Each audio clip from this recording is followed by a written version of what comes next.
Hey y'all! So, this is vlog number 3. Let's see. I feel a lot better. They figured out what was wrong with me. They gave me some medicine that was supposed to clear up an infection that I had in my stomach. And I have to go get some shots, which sucks, but you know, it's okay. I've already got the first round done, and I got a nice little bruise right there. So I feel okay. Now that I'm back in the swing of things, or now that I'm able to do more, I'm trying to get back in to having the momentum that I once had, because I know I talked about in my last video, I felt like since I was sick and since I had to depend on Ivan for a good chunk at the time while I was sick, I felt like I had lost the momentum, like everything just came to a stop. But now I feel better, and this week I tried to get back into the swing of things. I took Jack, which is my dog. I took Jack to the dog park a couple times. You know, I talked a little bit more with my coworkers, trying to strike up conversations and stuff like that. And let's see, I went and visited my boyfriend's mother, because she's going out of town for a couple months, so we wanted to just spend some time with her. So that was really nice, getting to hang out with her and talk with her for a while. I haven't really talked to my therapist this week. She is on vacation, so I guess it's okay. I'm taking my medications. And I'm trying to do the self-care every day. I'm trying to do a breathing exercise. Hi, puppy. My doggy wants to say hello. My cute little bubby. He's a bull boxer. He is part pit bull and part boxer. And he actually just turned 1 year old. And of course, I don't know, I felt really weird about him turning 1, because this is my first dog that's actually mine. This is the first dog that I've taken care of, that I chose. You know, I didn't, you know, I mean, my parents didn't pick this dog and say, hey, we got a puppy. No, like, he was my responsibility. I paid for his shots as a puppy, his crate, his toys, like everything. Like, he's my dog. And you know, I was looking at a picture of him as let's see, we got him when he was 9 weeks old, and now he's 1, and he's just so big, and he's my handsome man. But anyway, back to the topic at hand.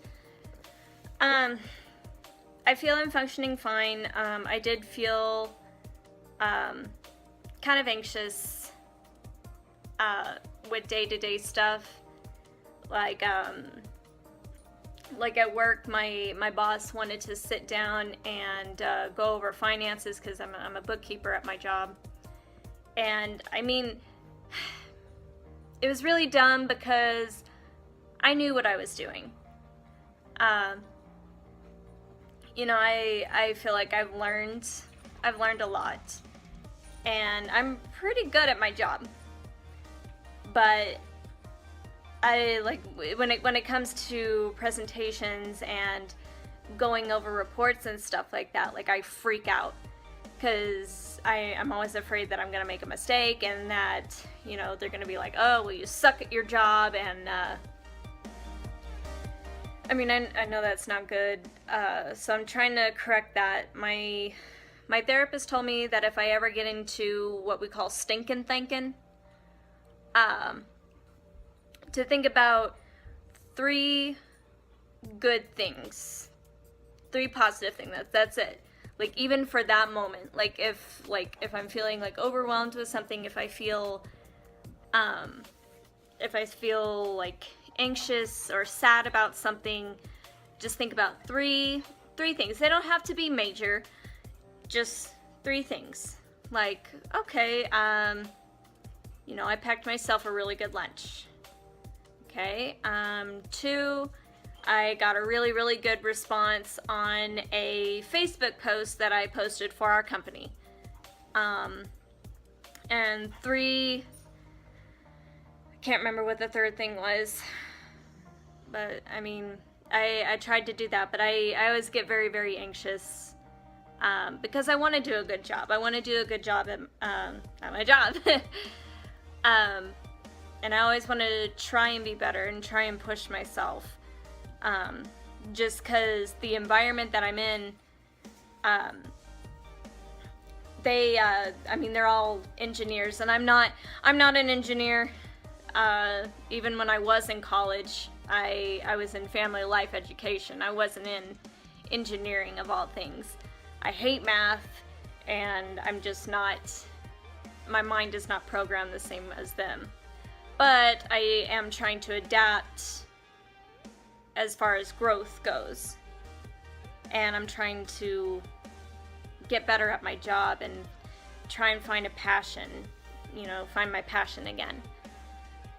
And that's another thing that's been like really, really important to me is I want to find something that, I'm very, very passionate about. Like, what do I, what makes me, excited to take on a project for.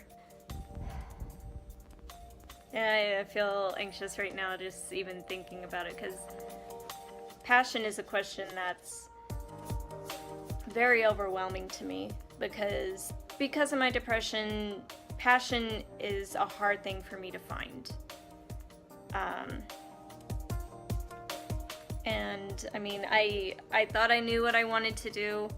I actually started out college as a psych major, of all things, because my boyfriend at the time, he had some family trauma, and it affected him in ways that no one should have to go through. I felt so bad for him, and I wanted to help him. But if I could help other people, and make money for it, that's a good thing too. And I know that picking my major based on my boyfriend, looking back, was not the smartest thing. So when we broke up, it was a redefining moment again for that too. But I went to try and find what I liked that way. And I stumbled upon family life education. I wanted to work with little kids, or I thought I did. And because I was good at it. I've always been really good at it, and I found myself being happy when I worked in my church nursery, and I loved being with them. And looking back, it was like, well, that's only for like an hour and a half. That's not a full 8-hour thing.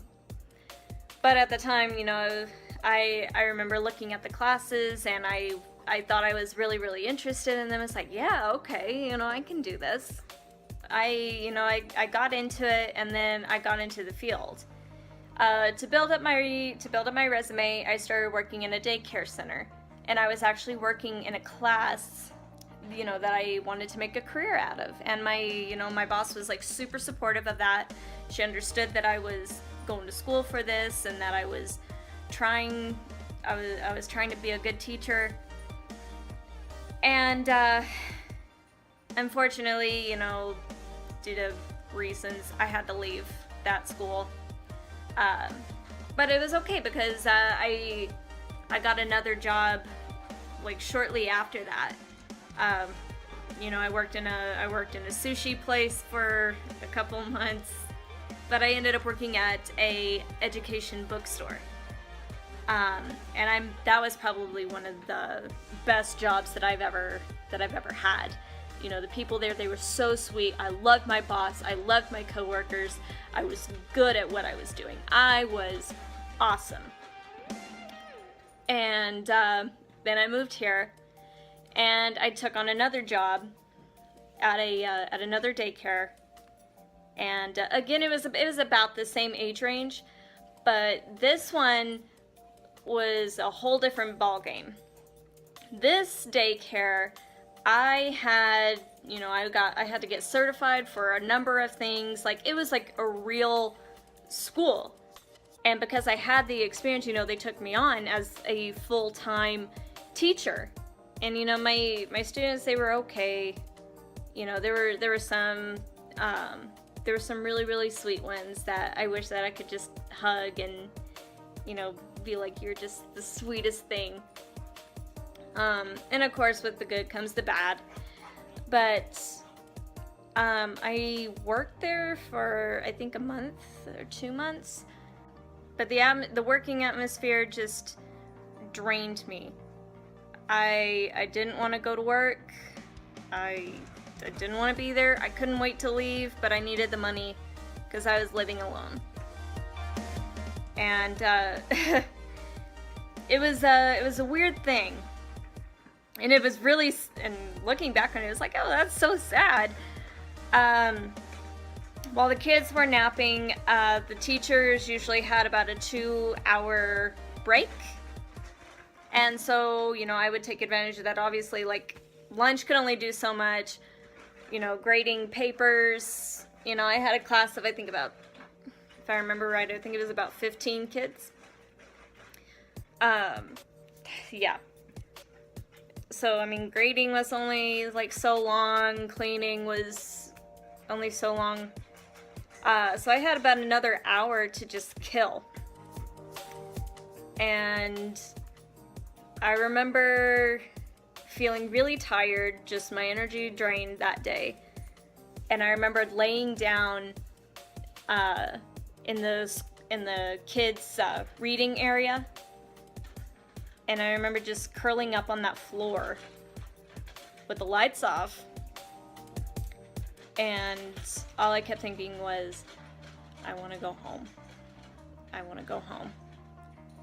And I also kept thinking, it's like, oh my gosh, if I don't get out of here, I'm not going to want kids of my own. Because this is just ruining it for me.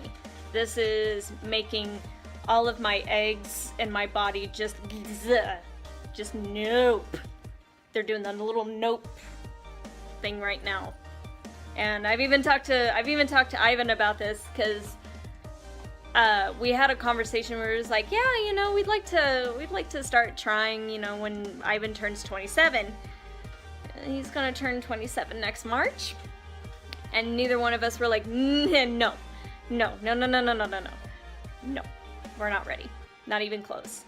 And it was at that moment I was just like, this isn't what I'm supposed to do.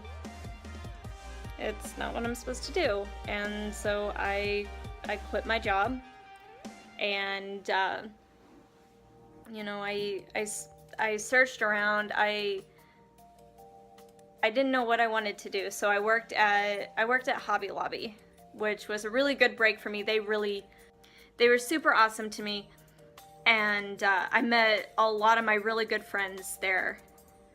So I think that was like one of the greater things to happen to me when I first moved here to Texas. I'm gonna walk around because Jack is getting very, very antsy, just having me just sit there and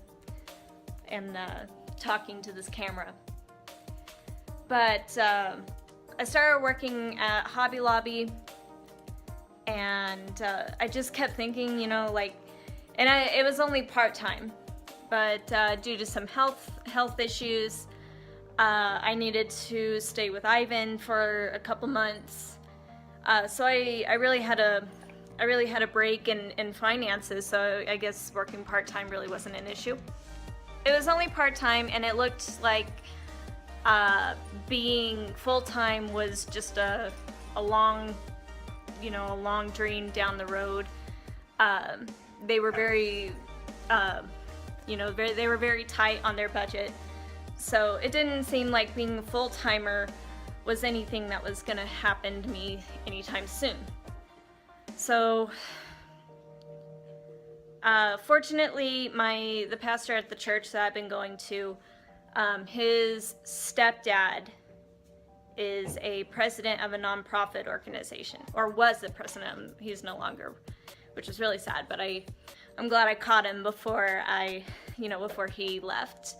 So I did get the job at this nonprofit organization. It's called Limbs International, and it's a nonprofit organization that sends limbs or our prosthetic limbs to amputees in developing countries. And it was just an incredible organization. And I actually got to go to Cuernavaca back in April, right before my suicide attempt. And that should have, I know that it's gonna sound selfish that, that should have snapped me out of it, because I mean, it's a developing, it's a developing city. Like, there's not good health care down there. But here I am, miserable because I miss my family. Things were falling apart with my boyfriend. Things were falling apart with the people that I was hanging out with, and I was just broken, and that's just how it was. But I started working, and my boss is actually the chair for the engineering leadership department at the college. And I mean, of course, he's gonna try to talk to me about, about furthering myself, which is a good thing. I mean, it's a really, really good thing. But he asked me, he's like, "So do you have your degree?" And I told him no. I have some college, but not a degree. And he says, "Oh, okay." And at first I was worried. I was like, "So does this, is this like a turnoff for something? Do I have a requirement working here?" He says, "No, I just want to know what your plan is." And I told him, honestly, I don't have a plan. I thought I knew what I wanted. I thought I knew what I wanted to do, but it just broke. I broke. And I don't know what I want to do.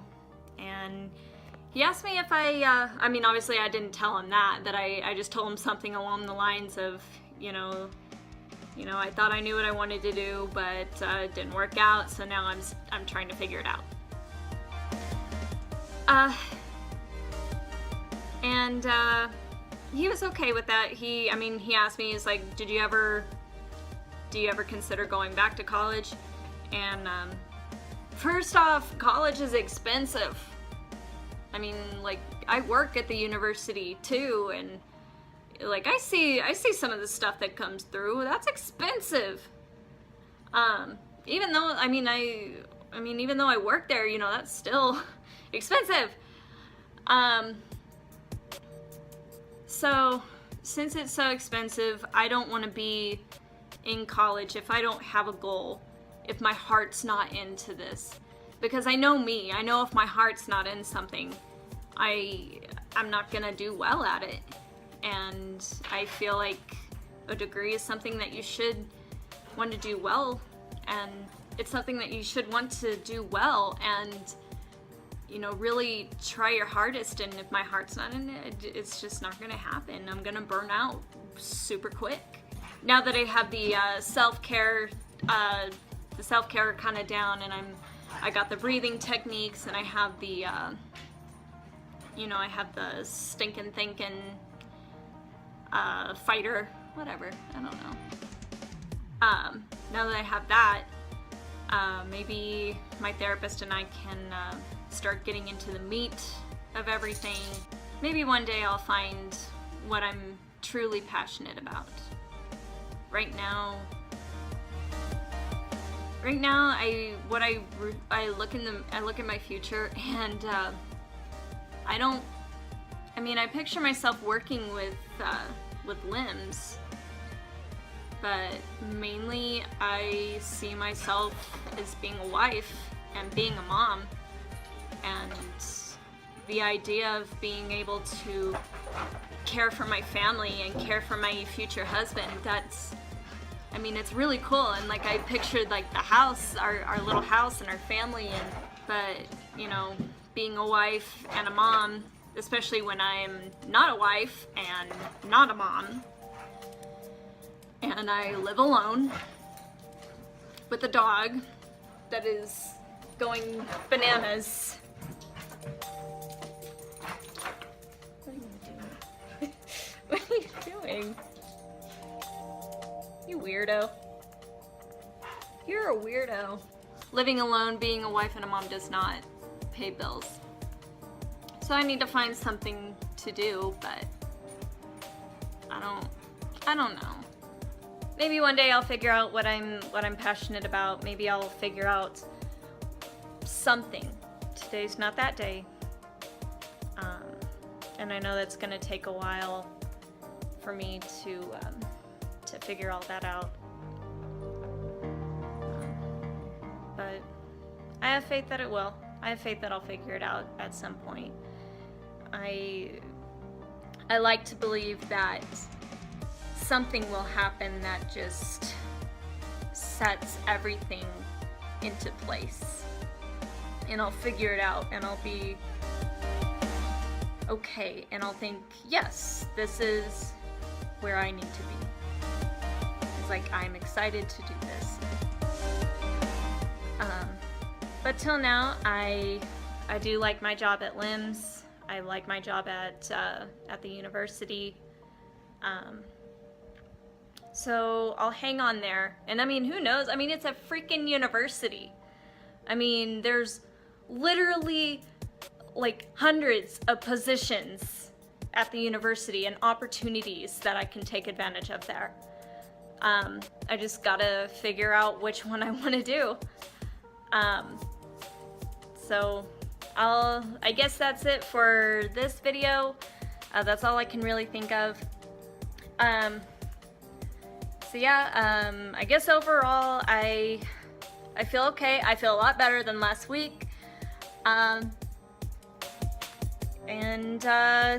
Yeah, we'll just keep working on it. I'll try and ask my my therapist for more of the meat and get into the nitty-gritty, which is probably gonna be really hard, but if it helps, it's worth it. So that's it. Thank you guys for watching, and I'll talk to y'all next time. Bye.